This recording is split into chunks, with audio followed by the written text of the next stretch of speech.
स्थिर चाल मोटर के साथ कौन सा स्टार्टर उपयोग होता है?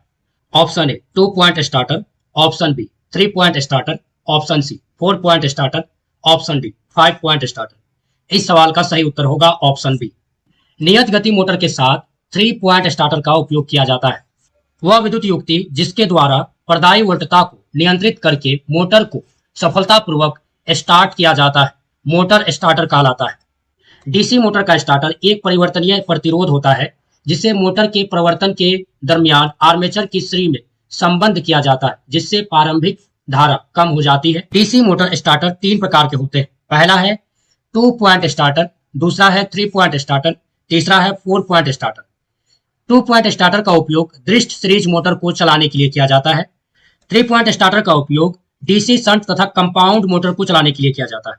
4 पॉइंट स्टार्टर का उपयोग डीसी शंटर मोटर तथा कंपाउंड मोटर को चलाने के लिए किया जाता है। अगला सवाल है डैश मोटर की गति को व्यवहारिक रूप में स्थिर है। Option A shunt motor, option B श्रृंखला मोटर, ऑप्शन सी संचयित विभेदी संयुक्त यानी डिफरेंटली कंपाउंडेड। इस सवाल का सही उत्तर होगा ऑप्शन ए। शंट मोटर की गति व्यवहारिक रूप में स्थिर होती है। इसका उपयोग स्थिर गति के कार्यों के लिए किया जाता है, जैसे खराद मशीन, पानी के पंप, कपड़े तथा कागज की मील इत्यादि। जहां पर उच्च प्रारंभिक बलाघूर्ण की आवश्यकता होती है वहां पर श्रेणी मोटर का उपयोग किया जाता है, जैसे विद्युत संकरण, ट्राम, हैसर्ट लिफ्ट इत्यादि। जहां पर अकस्मात यांत्रिक लोड पड़ता है वहां पर संचयी कंपाउंड मोटर का उपयोग किया जाता है, जैसे बेलन मिल्स, भारी मिल्स टूल। संचयी मोटर का उपयोग वहां पर किया जाता है। जहां अल्पाधिक प्रारंभिक बलाघूर्ण की आवश्यकता पड़ती है तथा जहां श्रेणी मोटर का प्रयोग नहीं किया जा सकता, जैसे क्रेन, एलिवेटर। अगला सवाल है कि ट्रांसफार्मर के भीतर में डैश रंग का ताजा सिलिका जेल इस्तेमाल किया जाता है। कौन सा रंग का? ऑप्शन ए हरा, ऑप्शन बी नीला, ऑप्शन सी बैगनी, ऑप्शन डी सफेद। इस सवाल का सही उत्तर होगा ऑप्शन बी। भीतर में ताजा सिलिका जेल का रंग नीला होता है। जब वायु की आर्द्रता ग्रहण कर लेता है तो सिलिका जेल का रंग गुलाबी हो जाता है। भीतर कंजर्वेटर से जुड़ा होता है। गुलाबी रंग होने पर सिलिका जेल SiO2 को 160 डिग्री माइनस 260 डिग्री सेल्सियस तक गर्म करने पर पुनः यह वास्तविक रूप में आ जाता है। जब इसका रंग पीला हो जाता है तो यह पुनः उपयोग के लायक नहीं रहता। अगला सवाल है कि किस स्टार्टर में 3 संकुचक और 1 टाइमर का उपयोग किया जाता है। Option A DOL starter, option B auto transformer starter, option C 4 point starter, option D automatic start delta starter. इस सवाल का सही उत्तर होगा option D. Automatic start delta starter में 3 संकुचक और 1 टाइमर का प्रयोग किया जाता है। स्टार्ट डेल्टा स्टार्टर के द्वारा मोटर को स्टार्ट करते समय मोटर को उसके फुल वोल्टेज का 1/√3 वोल्टेज ही मिलता है। स्टार्ट डेल्टा स्टार्टर का प्रयोग 5 HP से 20 HP तक की मोटरों को स्टार्ट करने के लिए किया जाता है। इस विधि में मोटर का प्रारंभिक बल आघूर्ण DOL स्टार्टर की तुलना में 1/3 गुना हो जाता है। अगला सवाल है कि एक सार्वत्रिक मोटर में क्षेत्र वाइंडिंग किस प्रकार के तार से निर्मित होता है। ऑप्शन ए एल्यूमिनियम तार, ऑप्शन बी सम्मानीय तार, ऑप्शन सी तारों का प्रयोग नहीं किया जाता है, ऑप्शन डी मोटा कलयुक्त एनामेल्ड तार। तो इस सवाल का सही उत्तर होगा ऑप्शन डी। यूनिवर्सल मोटर की छेद कुंडल में एनामेल्ड कॉपर के तार का प्रयोग किया जाता है। यूनिवर्सल मोटर क्या है? वह एकल फेज प्रेरण मोटर को प्रत्यावर्ती धारा और दृष्ट धारा दोनों पर समान गति से कार्य कर सके यूनिवर्सल मोटर कहलाती है। इस मोटर का उपयोग फूड मिक्सर, पावर टूल आदि में किया जाता है।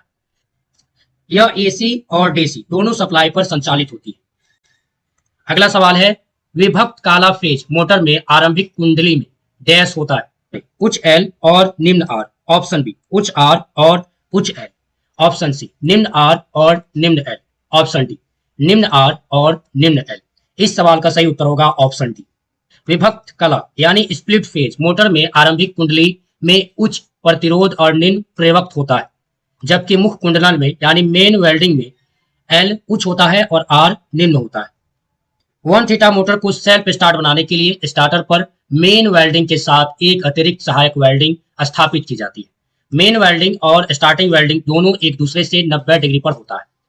अगला सवाल है कि प्रतिकर्षण मोटर में ब्रश को जोड़ा जाता है। ऑप्शन ए बाहरी सप्लाई से, ऑप्शन बी स्टेटर बाइंडिंग से, ऑप्शन सी एक दूसरे से जंपर तार की मदद से, ऑप्शन डी सिर्फ चलते समय मोटर से। इस सवाल का सही उत्तर होगा ऑप्शन सी। प्रतिकर्षण मोटर में ब्रश को एक दूसरे के जंपर तार की मदद से जोड़ा जाता है। स्लीपर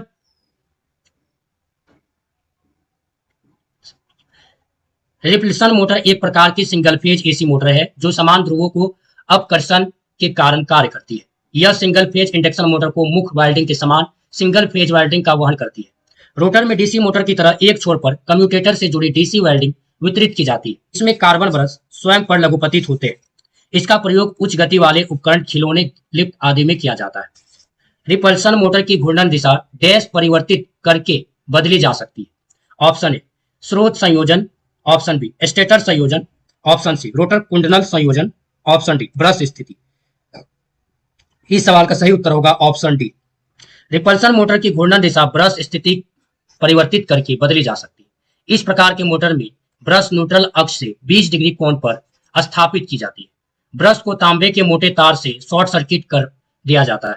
यदि ब्रशों को खिसकाकर कोण का मान 20 डिग्री से अधिक कर दिया जाए तो मोटर की घूर्णन गति घट जाती है। अगला सवाल है कि उच्च गुणवत्ता वाले टेप रिकॉर्डर और रिकॉर्ड प्लेयर के लिए हिस्टेरेसिस मोटर का प्रयोग करने का मुख्य कारण होता है। ऑप्शन ए इसकी स्पीड स्थिर रहती है, ऑप्शन बी यह अत्यधिक स्थिर बला घूर्ण बनाती है, ऑप्शन सी इसे किसी अपकेंद्रीय स्विच की आवश्यकता नहीं होती, ऑप्शन डी इसके प्रचालन में यांत्रिक कंपन में कोई प्रभाव नहीं पड़ता। इस सवाल का सही उत्तर होगा ऑप्शन सी। हिस्टेरेसिस मोटर में अपकेंद्रीय स्विच की आवश्यकता नहीं होती क्योंकि इसके रोटर पर कोई वाइंडिंग, कोई खांचे नहीं होते। यह यांत्रिक और चुंबकीय कंपनों से भी मुक्त होती है। इसके संचालन में कोई शोर नहीं होता। इसका प्रयोग रिकॉर्ड प्लेयर, रेप रिकॉर्डर, विद्युत घड़ी आदि में प्रयोग किया जाता है। अगला सवाल है कि दिए गए विकल्प में से सिंक्रोनस मोटर के एक लाभ का चयन करें। ऑप्शन ए उच्च गति पर उच्च दक्षता, ऑप्शन बी लगातार संचालन की गति, ऑप्शन सी वेरिएबल ऑपरेशन गति, ऑप्शन डी कम दक्षता। इस सवाल का सही उत्तर होगा ऑप्शन डी। सिंक्रोनस मोटर सदैव तुल्यकालिक गति से चलती है तथा चलते समय एक समान गति बनाए रखती है। सिंक्रोनस मोटर के शक्ति गुणक को इच्छा अनुसार घटाया बढ़ाया जा सकता है। शक्ति केंद्रों तथा उपकेंद्रों पर इसे शक्ति गुणक के संशोधन के लिए बार बार के समांतर क्रम में लगाया जाता है। यह शून्य लोड तथा पूर्ण लोड पर भी समान गति से चलती है, इसलिए तुल्यकालिक मोटर की गति नियमन शून्य होती है। विद्युत चुंबकीय शक्ति वोल्टता के साथ घटती बढ़ती रहती है।